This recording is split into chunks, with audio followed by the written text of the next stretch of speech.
Terima kasih saudara, Anda masih bersama Liputan 6 Daerah Jawa Timur. Saudara, kecelakaan di perlintasan tanpa palang pintu kembali terjadi. Kali ini di Banyuwangi, minibus berpenumpang satu keluarga yang hendak liburan tertabrak kereta. Kerasnya benturan membuat minibus terpental 15 meter. Minibus berpenumpang satu keluarga ini tertabrak kereta api Probowangi di perlintasan tanpa palang pintu Kelurahan Bulusan, Banyuwangi. Warga berupaya mengevakuasi 3 orang yang ada di dalam kendaraan agar segera mendapat perawatan. Setelah mengevakuasi 2 penumpang perempuan, warga mengeluarkan sopir bernama Budianto, warga Kecamatan Genteng, Kabupaten Banyuwangi, yang menderita patah tulang tangan akibat benturan dalam kabin kendaraan yang ringsek. Kecelakaan terjadi saat minibus melaju dari arah timur ke barat untuk menuju kawasan wisata Kepompong menikmati libur tahun baru. Diduga pengemudi kurang waspada sehingga tak menyadari ada kereta melintas hingga tabrakan tak terhindarkan. Kerasnya benturan menyebabkan minibus terpental hingga 15 meter. Kecelakaan di perlintasan tanpa palang pintu masih kerap terjadi. PT KAI Daop 9 mengimbau masyarakat berhati-hati dan mendahulukan kereta yang melintas. Lokomotif KA Probowangi mengalami kerusakan di bagian depan, diantaranya lampu kabut yang rusak dan sedikit penyok di bagian depan lokomotif.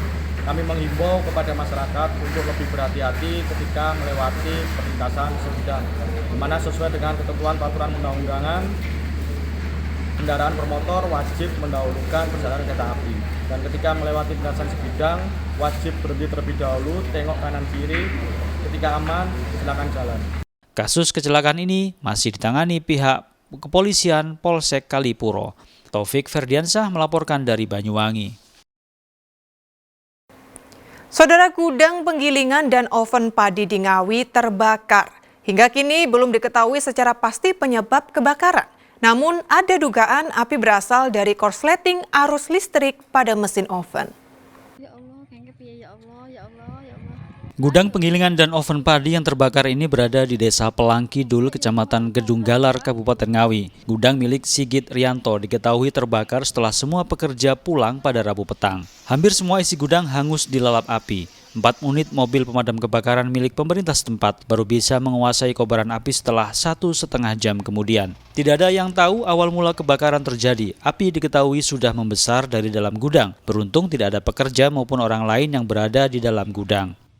Kita aktivitas kerja, kita pulang, kondisi semua sudah mati.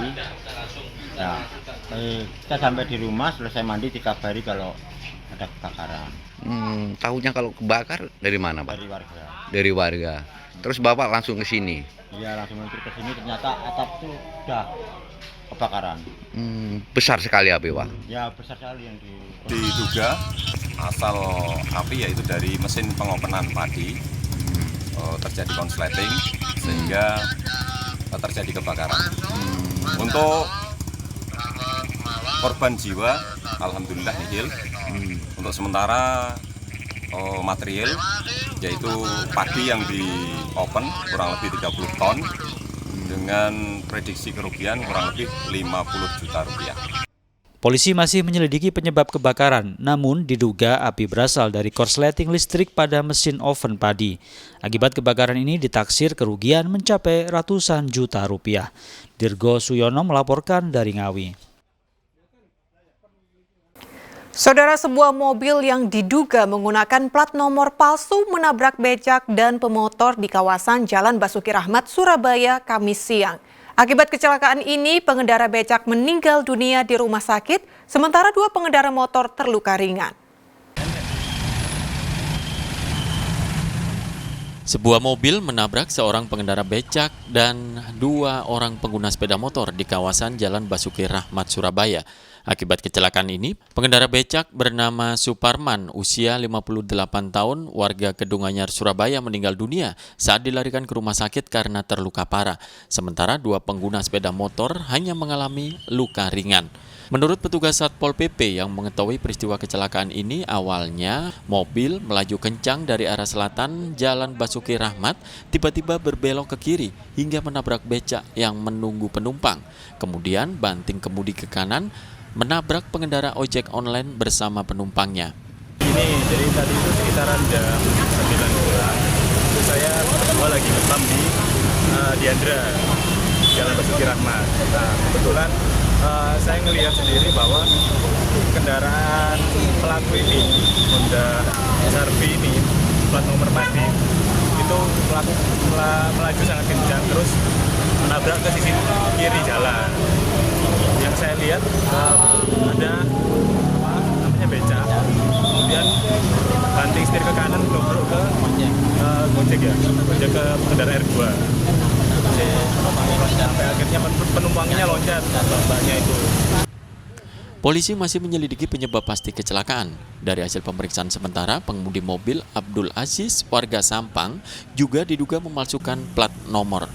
Untuk kejadiannya masih dalam proses penyidikan, dan juga untuk tadi kebetulan kita ada di pos Karapan Sapi. Tadi begitu ada kejadian kita langsung merapat ke lokasi. Untuk korban tadi sudah dibawa ke Rumah Sakit Dr. Sutomo. Untuk selanjutnya kami masih mendalami dulu untuk proses kejadiannya. Lakanya tadi antara apa sama apa? Untuk lakanya antara roda 4, sepeda motor dan becak menurut keterangan dari yang ada di lokasi. Polisi masih memeriksa secara intensif pengemudi mobil di kantor unit Laka Lantas Polrestabes Surabaya. Tim Liputan melaporkan dari Surabaya. Saudara, sejumlah sapi milik warga di Ponorogo mati mendadak. Kuat dugaan matinya sapi tersebut akibat terserang penyakit mulut dan kuku. Peternak mendesak pemerintah segera turun tangan agar penyakit PMK tidak meluas hingga merugikan para peternak. Video amatir ini menunjukkan ketika 2 ekor sapi milik Purwoto, warga desa Jimbe, Kecamatan Jenangan, Kabupaten Ponorogo, ditemukan mati mendadak. Padahal seminggu yang lalu, sapi milik pria 45 tahun ini juga diketahui mati secara tiba-tiba, sehingga dalam minggu ini sudah 3 ekor sapi miliknya mati. Di lokasi lain masih dalam satu desa, sapi milik Kayun sudah hampir 1 minggu tidak bisa berdiri, bahkan sudah tidak mau makan. Mulut dan hidung sapi mengeluarkan lendir. Berbagai upaya sudah dilakukan, mulai memberi obat, vitamin, hingga penyemprotan kandang. Ada berapa sapi, Bu, yang mati? Ada 3. Ada 3. Itu kenapa, Bu, matinya? Ya itu loh, penyakitan itu. Maunya ngiler. Mulutnya belendir. Lah, belendir niku. Bel mulutnya niku, toyane medal niku. Airnya itu ya. Terus nggak mau makan? Nggak mau makan. Sebelumnya emang nggak mau makan, jadi didulang. Makannya itu didulang. Sudah berapa hari, Bu, sakitnya? Belum ada seminggu, baru kok. Terus 3 mati itu bareng semua, Bu? Enggak, yang satu udah beda 1 minggu, yang 2 itu baru sekali mati. 1 minggu. 1 minggu. Awalnya bagaimana, Pak? Awalnya tidak mau makan, keluar lendirnya dari hidung. Terus saat ini sudah diapakan saja, Pak? Sudah diobati dan disemprot sama. Sudah dibawa ke mantri hewan, Pak? Belum. Mantri hewannya sudah ke sini? Belum. Oh, belum. Kakinya juga sakit ya, Pak? Kakinya juga sakit? Kakinya, yang dulu malah hidungnya itu, kakinya menyusul belakang. Oh, sudah nggak bisa berdiri ya, Pak, sapinya? Malah keluarnya di kuku. Oh, oke. Muhammad Aziz Eko, perangkat desa Jimbe, menyebut total ada 4 sapi mati dan 1 sapi sakit di desanya. Hingga kini warga hanya memanggil mantri hewan secara mandiri untuk memeriksa ternak mereka. Dari warga itu ada sekitar 4 sapi yang mati. Nah, untuk gejalanya ya seperti mirip sama PMK itu ya. Jadi mulutnya keluar lendir dari hidung. Terus kayak sariawan itu loh, mulut, terus kuku gitu. Terus lama-kelamaan ambruk seperti ini, tidur jatuh ya. Selain 4 yang mati, ada dilaporkan yang sakit, Bapak? Sementara ini untuk ke desa hanya yang dilaporkan 4 itu, Mbak, yang mati. Kalau yang sakit 1 ini ya, Pak ya? Ya, yang sakit ini. Warga mendesak pemerintah segera turun tangan karena hingga saat ini belum ada dinas terkait ke lokasi untuk memeriksa maupun memberi bantuan obat-obatan bagi ternak yang sakit. Warga khawatir jika tidak ditangani penyakit kuku dan mulut yang menyerang hewan ternak mereka akan terus meluas. Dirgo Suyono melaporkan dari Ponorogo. Saudara, momen tahun baru, harga cabai rawit di pasar tradisional di Ngawi makin mahal hingga tembus di harga Rp120.000 per kilogram. Warga terpaksa beralih ke cabai hijau atau lalapan untuk dicampur dengan cabai tampar atau cabai keriting yang harganya lebih murah dari cabai rawit. Di Pasar Besar Ngawi, saat ini harga cabai rawit di tingkat grosir tembus di harga Rp100.000 per kilogram. Sementara di tingkat pengecer harganya lebih mahal, yakni mencapai Rp120.000 per kilogramnya. Padahal sebelumnya harganya berkisar Rp80.000 per kilogramnya.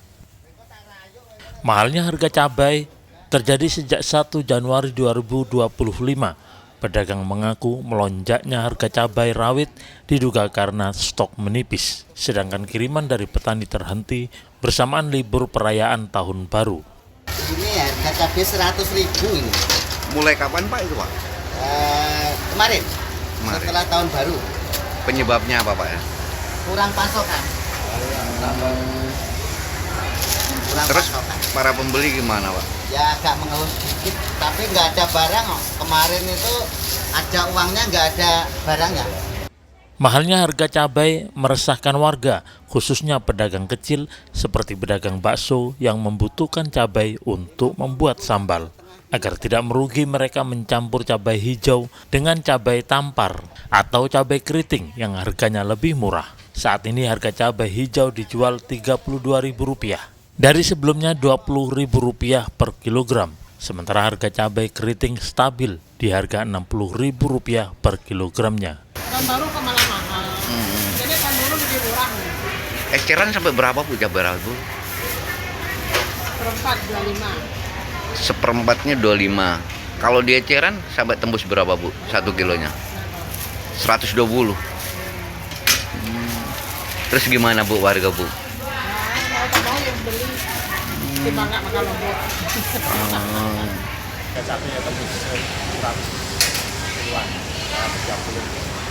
Di eceran tembus 120. Terus Bapak gimana? Tapi yang sama satu Yang hijau.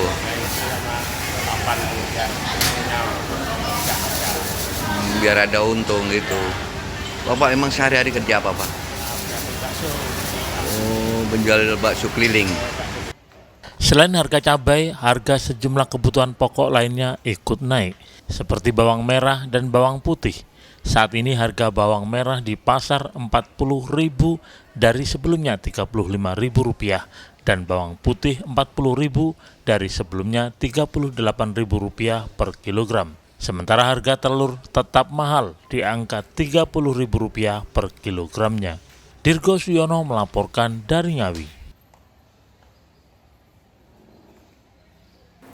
Ya, saudara, informasi tadi sekaligus menjadi akhir perjumpaan kita dalam Liputan 6 Daerah Jawa Timur kali ini.